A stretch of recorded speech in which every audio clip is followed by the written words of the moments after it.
Today's Trophy Kids, we got a great show for you. We're recapping Week 7 in the NFL, talking about some of the trade news, and we got some more gut picks because they did so well last week. So let's go.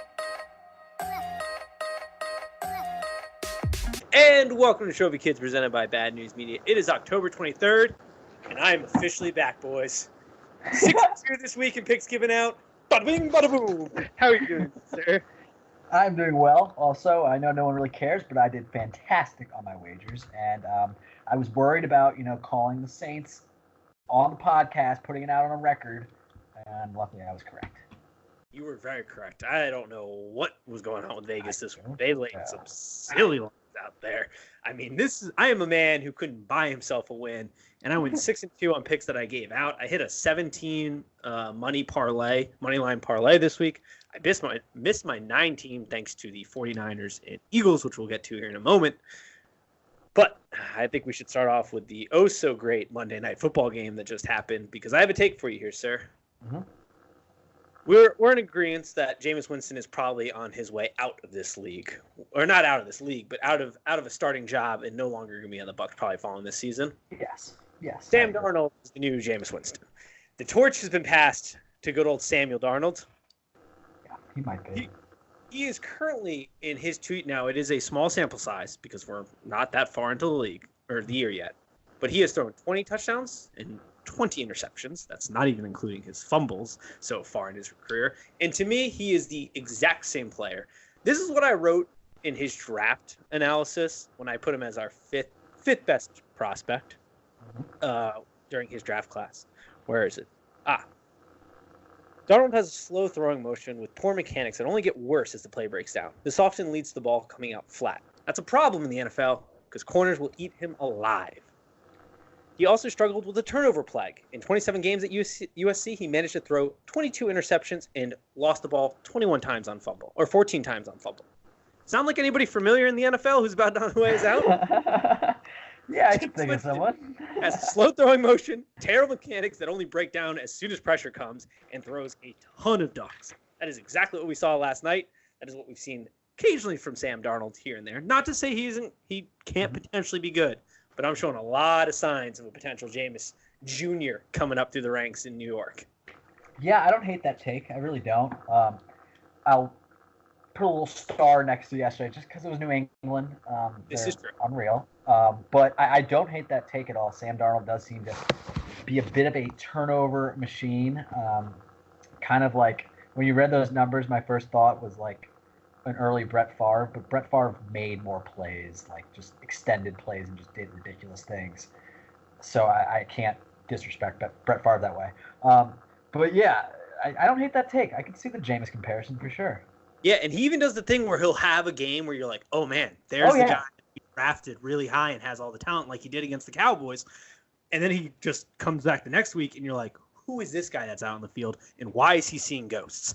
Yeah, that was weird. That was just, hearing that mic'd up was weird. Damn, I mean, Monday Night Football threw him right under the bus. They really did. Le'Veon Bell was not a fan of today, but he did do it against the Patriots, so we got to give some there. But I don't know if I've seen a quarterback ranking of 3.6 really ever. He had a completion percentage of 34% for 86 yards, 4 interceptions, and a rating of 3.6 last night. The only comparison was this year Baker versus the Niners. Oh, yeah. that was single digits as well. Those are two like. Was that also a Monday night? It definitely was. I believe so. Yes. It's crazy. Man, Monday night duds. Yeah, just duds get thrown out there. But the Patriots' big news is just gets disrespected. Oh, some of the games, I feel like we get disrespected as fans. Some of the games they present to us on Monday and Thursday nights. Oh, yeah. Oh, my, I'd rather watch high school football almost at that point. Maybe that's a little too far, maybe. Some of them are really bad. But yesterday's, the Niners, Browns, the Skins, was when they played the Bears, awful. I mean, that's just 3 I'm thinking of right now. I mean, yep. The Bucs are time from time been on Thursday Night Football, and that always goes terrible. It's never a great slate of games. But the Patriots, I mean, there's not much to say there. They are the team who we all thought they were. There's not much you can really say. They kicked the crap out of them 33-0. And then what did Bill Belichick do? He goes, I'm still not happy with this. And he goes out and trades for Mohamed Sanu, who right now is the 3rd best wide receiver probably on that Falcons team. But also, you could see him leaving a disaster of a franchise, which we'll get to here in a moment, and joining this stellar franchise, and all of a sudden exploding. Yeah, definitely. I like Mohamed Sanu as a player. I think he's kind of underrated. I think he's really good. And yeah, I could definitely see him going to New England and just definitely exploding. He's got to be so hyped, honestly, getting out of the train wreck that Atlanta is right now. I mean, my God. But I don't know what you do as Atlanta, because you seem brain broken after the Patriots came back on you in the Super Bowl, because they just have not been the same team. And it's not like they didn't have talent or don't have talent. For whatever, it could be one of those situations where all you need to do is make a coaching change because the talent's there, but it is aging talent, which would be concerning. Yes. But it's a bad situation down there. Now, it is tis the season for some trades. So another trade that jumped right off the page today, and I know you're a fan of it, Emmanuel Sanders heading out to the 49ers. Whoo, boy. Good trade, I think, on both sides, because the Denver Broncos are dead this season, so they're getting some value with a 3rd and 4th round pick, and the 49ers are picking themselves up a baller. He is a baller, and he's like 32, or I think he's 32 years old, coming off an Achilles injury, and you would never know it. He's perfect for like a Kyle Shanahan offense, just running perfect, quick, crisp routes, just timing routes where he gets wide open. I think that is him and Kyle Shanahan's offense is such a good fit. And the 49ers kind of needed that. They have George Kittle. You got Marquise Goodwin, but Marquise Goodwin is all speed. He's not going out there running like crisp-ass routes that he gets open just from his route work. So I think Emmanuel Sanders is perfect fit there. And like you said, Denver, you may as well ship him off and get some assets in return. Denver is in a situation where you're probably going to have to rehaul a good portion of that team roster anyway, so you might as well ship off the asset you have and try to pick up some picks. The 49ers, they had that piece that makes them, they were already, I would think, in most people's mind, a team that can compete for a Super Bowl, but this is the piece that really puts them in contention. Your Redskins only held them to 9 points, which also, fuck you, weather, and Redskins. Yeah, it was all weather, man. It was all weather. What a game that was. Yeah. All I know is I saw Bosa sliding across the turf and almost being able to sack the Redskins quarterback on a slip and slide type of play. It was seriously just every step they took, just big splashes of water. It was a game. We were driving down 6-0 and in the fourth quarter until AP fumbles. If he didn't fumble, we might have won that game, as crazy as that sounds. But it was literally all weather. I will say, I'm still not, and I know it was a bad weather game, I'm still not overly impressed with Jimmy Garoppolo. I'm not sure what he's done in this league. I know he's won a lot of games, but they don't seem to win because of him, ever. Yeah, I would say outside of that Browns game where it was just a total collapse of the Browns, I'd say that's more of a collapse in the Browns than it was of Jimmy Garoppolo. Agreed. The book is still out on Jimmy Garoppolo. I don't know what they're getting in value there. He seems to do okay, and to be honest, even if you just have an average quarterback, if you play really good defense, you can still win. So it's a possible formula. He's definitely not the Joby. Almost messed that name up. Jacoby. Yeah. Now I'm not going to be able to speak.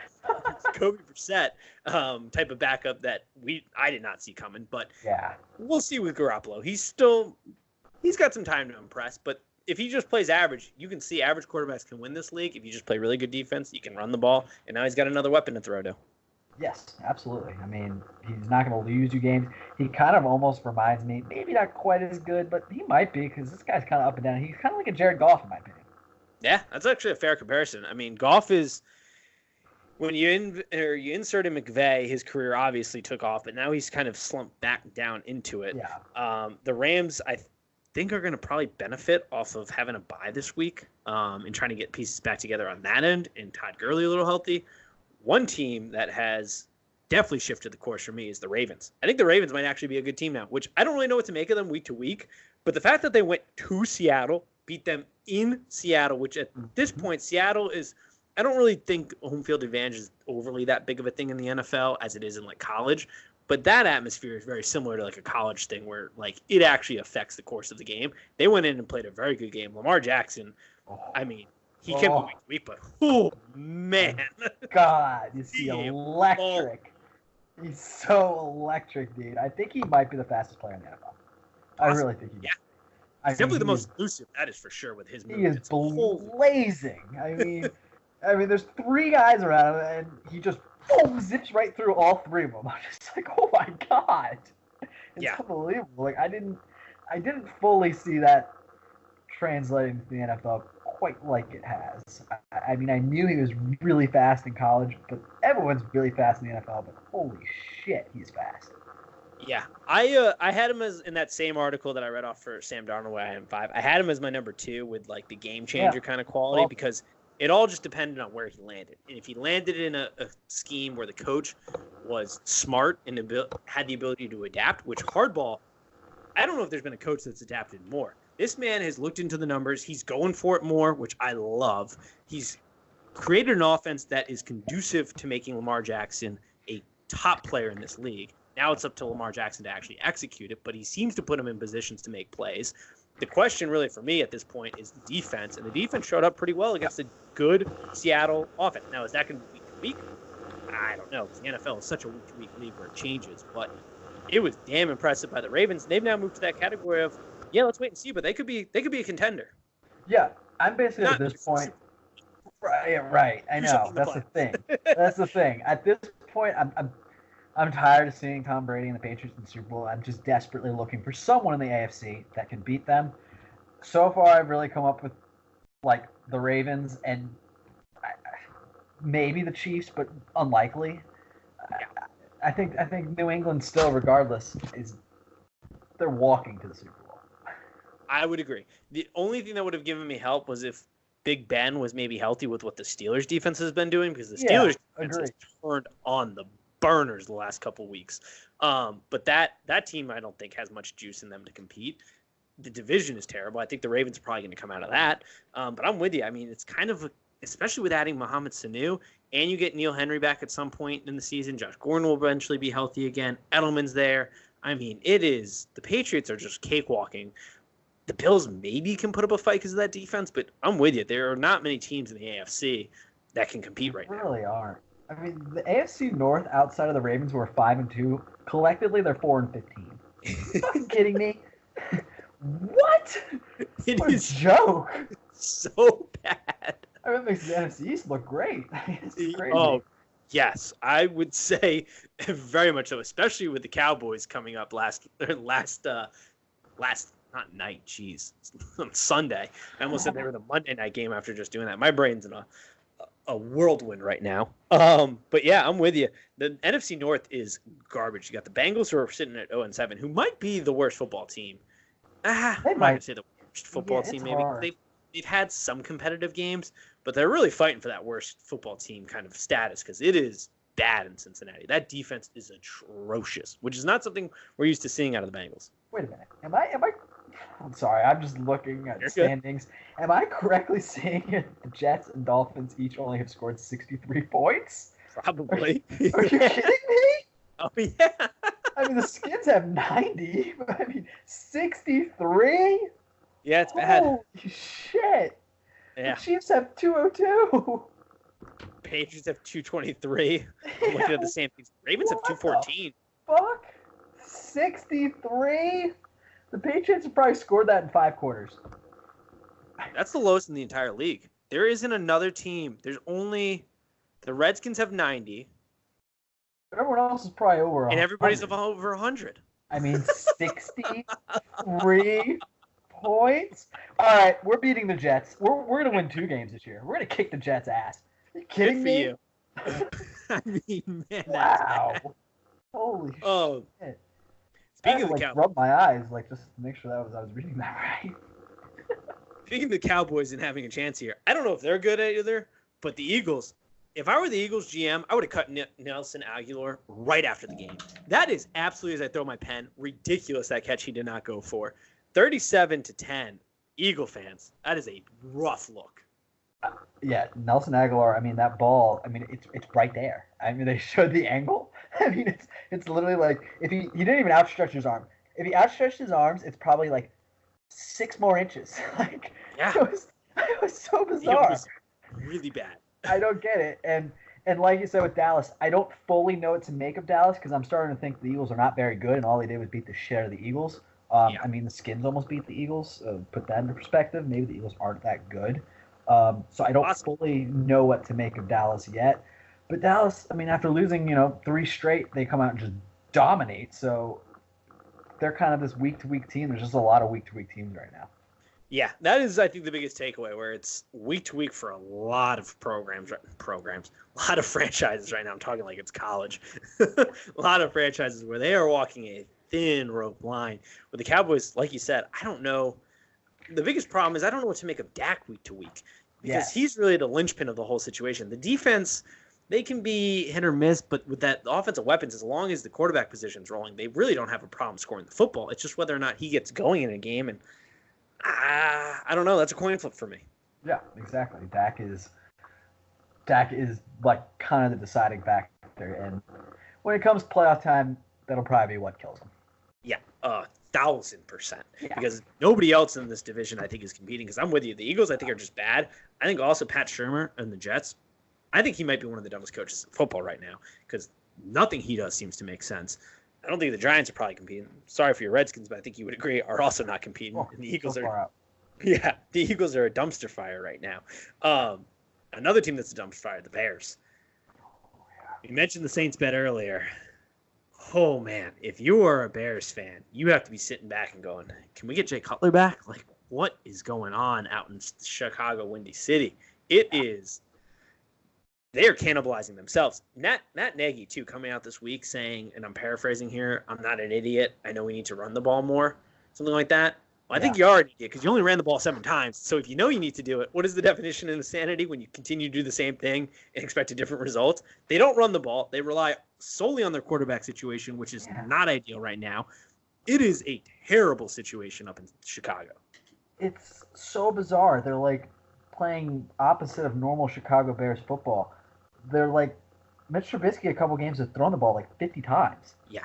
Which is insane. It's insane. Mitch Trubisky, I'm sorry, but he's a slightly better Blake Bortles. That's all he is. He is not a player that you want dropping back 50 times.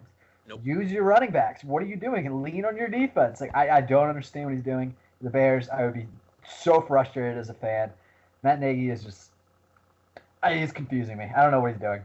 Outside of Allen Robinson, that offense is just kind of like the snake eating its tail type of deal, because Matt Nagy obviously wants to pass the ball like they do, because he comes from the Andy Reid tree. He wants to do what the Chiefs are doing. The only problem is he is not Andy Reid, in which he can create these great opportunities for his quarterback because he's got wide receivers open left and right.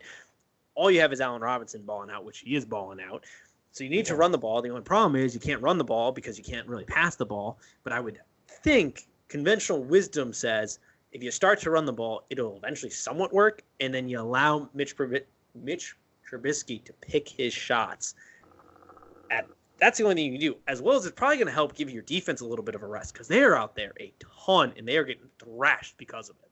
Yes, and also find ways to get Tariq Cohen open in space. Yeah. How does he have 9 receptions for 19 yards? How is that possible? That's also insane. You have a playmaker out in the open field that you can't get out in the open field, which makes no sense. Anytime he gets the ball, he can score. Yeah. Anytime. Get him the ball. Absolutely insane. On the Saints side of the ball, this might be the best team in the NFC. They're close up there because they are rolling. Even with Alvin Kamara and Drew Brees out, they put up a 36 spot on the Bears at Chicago. This team is rolling.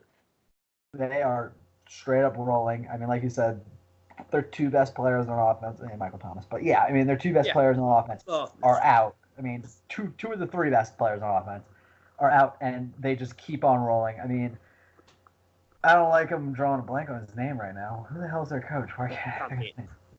Huh? Sean Payton. Yeah, Sean Payton. He pisses me off, and I don't like him. But he's a hell of a football coach. He's such a good coach.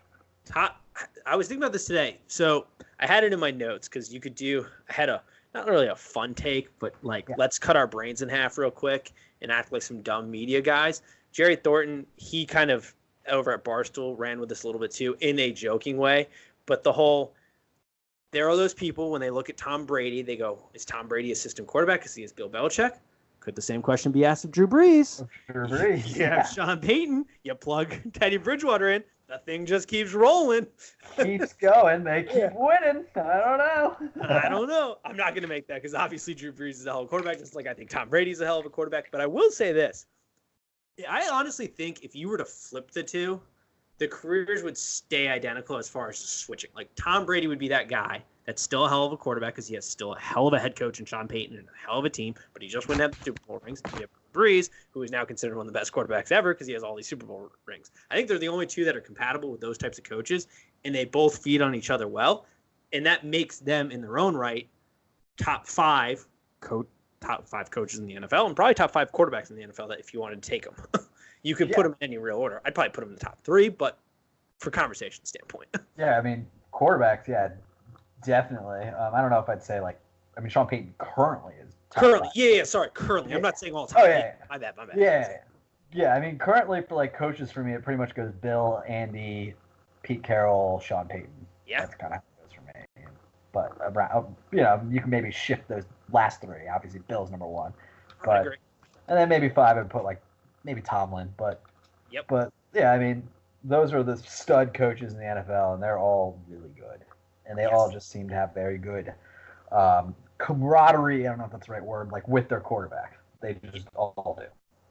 The getting the coach, because that's what so many people miss on, I think, too, is getting that coach to pair with the quarterback is the only way you're ever going to have success. Because you could draft a stud quarterback, and they could fail immensely because you did not take care of the coaching situation. They feed each other in this league. It is so rare to find a quarterback that can succeed without an amazing head coach. You go through the greatest quarterbacks of all time. What do they have? Some of the greatest coaches of all time paired right with them. It is just how it works. Aaron Rodgers is about one of the few and only people out there that you could throw any coach at him and he's still going to ball out, and he is an exception to the rule.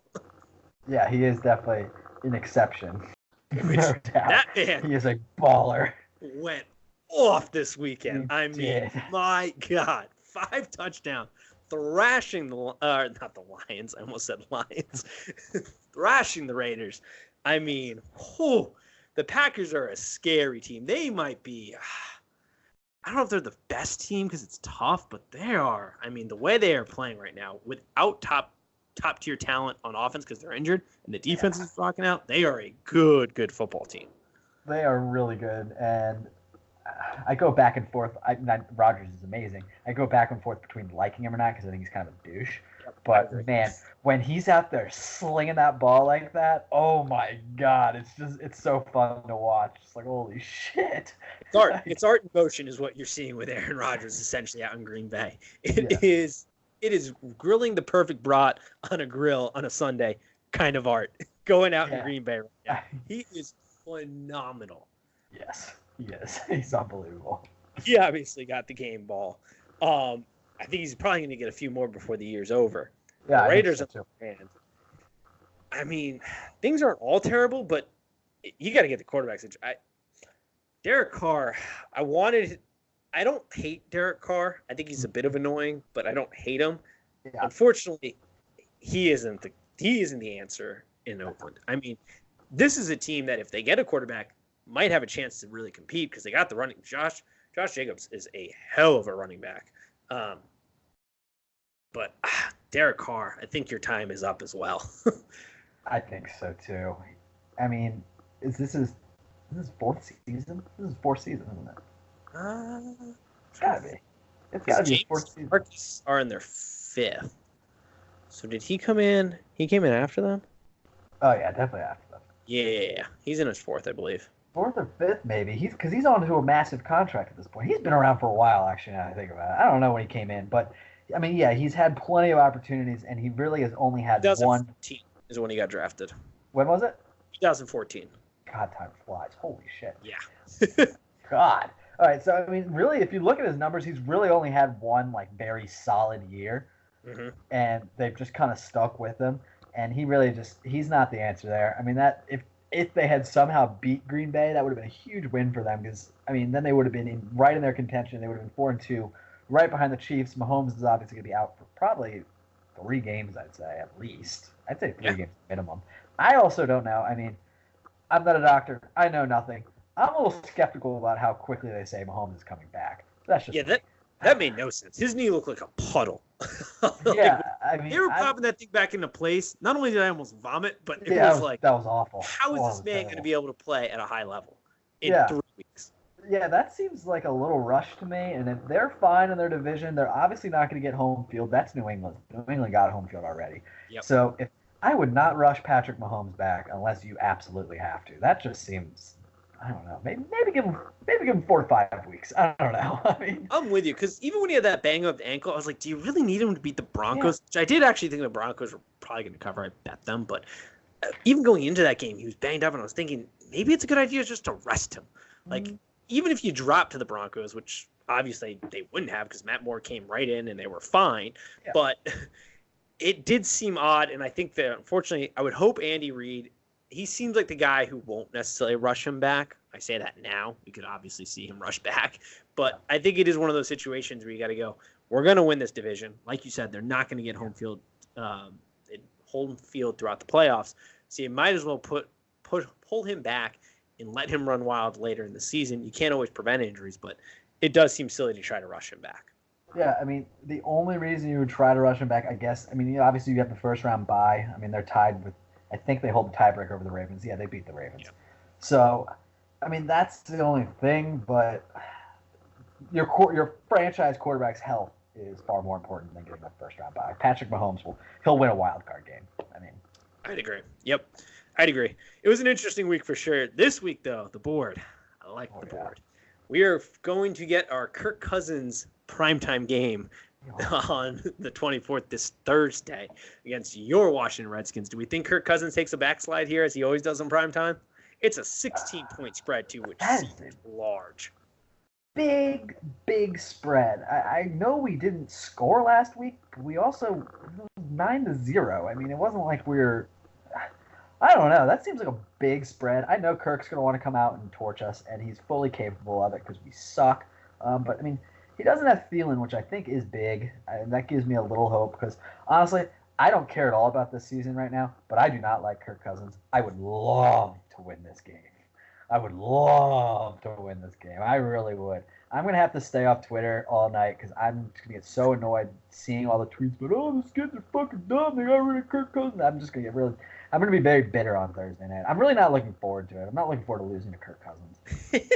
But 16 points, man, that seems a bit aggressive. I'm probably going to stay away from the game because I already know I'm going to not like this game.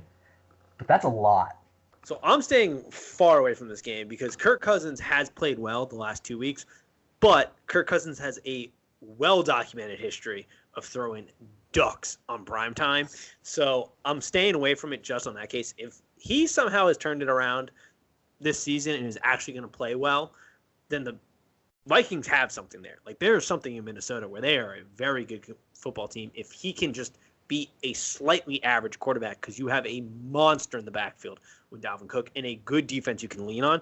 The question is, can he be a slightly moderate to above average quarterback, which he's been slinging it the last 2 weeks. Yeah, he's capable of it.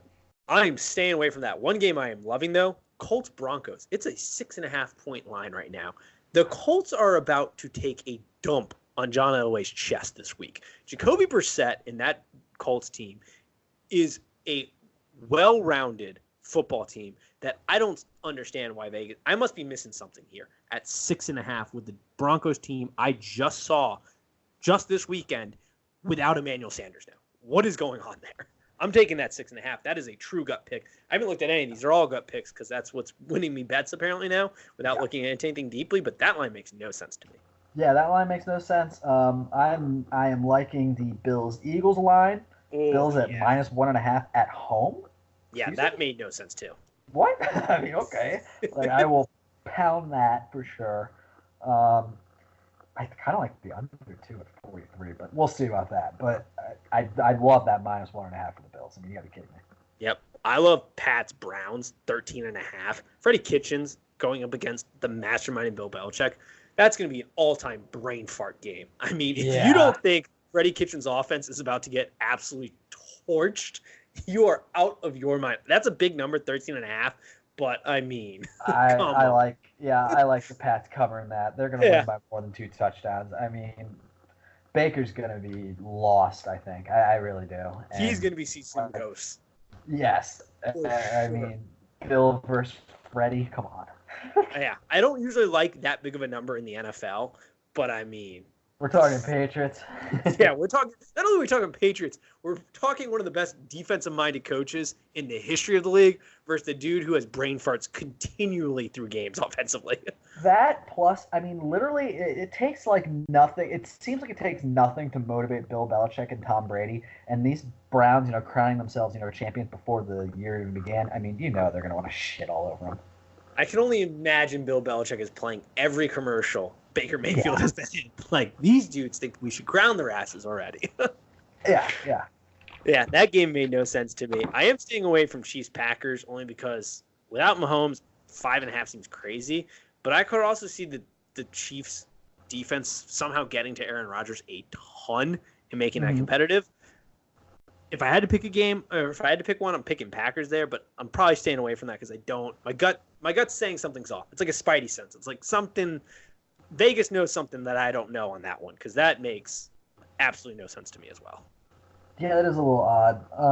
One I was kind of looking at, I constantly disrespect this team, but they keep winning, so I should probably not bet on this game. But that Panthers-49ers line, I kind of like the Niners to cover. Yep. But I've been disrespecting. Yeah, I've been disrespecting these Carolina Panthers. I don't think I've won one bet involving the Panthers all year. I'm with you. I keep kind of forgetting they're like an actually good team this year. They're good. Like every time I see them, I kind of laugh. I'm like, oh, it's the Panthers 6? What? But then I remember, oh yeah, Christian McCaffrey is literally lighting the world on fire. Kyle Allen is not a bad QB to just plug in. And that defense is good. But I mean, that seems. I'm probably also going to stay away from that. But I do like Titans against my Bucks because without Mariota in, the Titans didn't play too terrible with Ryan Tannehill in there. And Jameis is going to be in it. We're coming off too much time that I can already see that they're going to overthink this. Like, they're going to overthink this by a bajillion miles. And he's probably going to throw 4 picks. Mm-hmm. Probably. The other one, Jets-Jags, I didn't have great feelings about that. But the, where was it? Oh, Lions-Giants. I know the Lions are in a tough spot. It's 7. Which I think I want to go Giants on that one, but I just can't get myself to do it because Pat Shermer was constantly his boy tripping over himself, shoelace tied, not knowing it with these Giants. Agreed, and Daniel Jones is starting to come back to reality. He really has these past few weeks. I hate. Are you seeing 7? Is that what you're getting? Seeing 7 right now. Yeah, I hate 7 as a number. I would almost like. I don't really like doing this, but I would almost consider like buying a half point and going with the Lions 6.5 maybe. I'm with you. I hate football, like pure football numbers with no 0.5, like a 10 or like anything that like you see constantly. I hate it without that 0.5. Exactly. I'm with you. Yeah, and 7 is a tough one always. It is, yeah. 7 is really tough. So that's a tough game. I can't believe, by the way, I'm not betting on this game. What were the schedule makers thinking when they put the Dolphins and the Steelers in the Monday night game? Like, I get, like, Ben, they were expecting Ben to play, but you have playing the Dolphins? Like, ESPN they get disrespected so hard. We need a flex option where, like, we can flex a game out. Yeah. Like, honestly, I wouldn't be opposed to seeing Pats Browns at this point because, like, give the Browns another primetime game because it's getting silly with that. It's getting terrible, and I get maybe that the partial logic is, well, it's the only football game on, so people are going to watch it regardless. I get that logic in doing shitty Thursday night and shitty Monday nights because there's no other option, but the Monday night numbers I know at least last year were god-awful compared to, like, the Sunday night numbers, so they need to start thinking of redoing this. I'm with you. The primetime game should always be a game that's at least worth tuning into where I don't have to bet it to make it interesting. I'm going to bet it anyway, but that's literally the only reason I'm interested. Yeah, I don't like the line. I'll probably fuck around with the over-under. Yep. 43. We'll see about that. That's exactly what I was looking at. Probably leaning over. But but 14.5, I mean, the Steelers will probably cover that, but I can't do that. Yeah. I mean, it's a terrible game. NFL schedule. Bad. I'm with you. Get on this. anytime there's a primetime game, it should be worth something that is at least entertaining at best. If I see that, I'm thinking about putting like the World Series on. No, I can't do that because that's baseball, but it's still bad. All right. Yeah, I won't do that either. But yeah, baseball will probably be on my second TV, and I'll probably be tuning in a little bit more to that here and there. Yeah, we'll see. I'm with you. Yeah, I mean, I'll watch a little baseball. You know, I'm happy for the Nats, but I'm not gonna act like I'm some big Nats fan now. But it's very cool that they made it. I will say that. Yep, we were texting our buddy. That's our baseball segment. That was a baseball segment. I was texting our buddy. And I was like, yeah, the Nats got a hit and they got to pitch deep. He was like, yeah, they just have to play baseball. It's like, yeah, that's about as much as I know about baseball. Those are the lines I can throw out and sound educated. I have no idea. Today's baseball talk. Good for the Nats. That wraps it up for us. As always, peace. Later.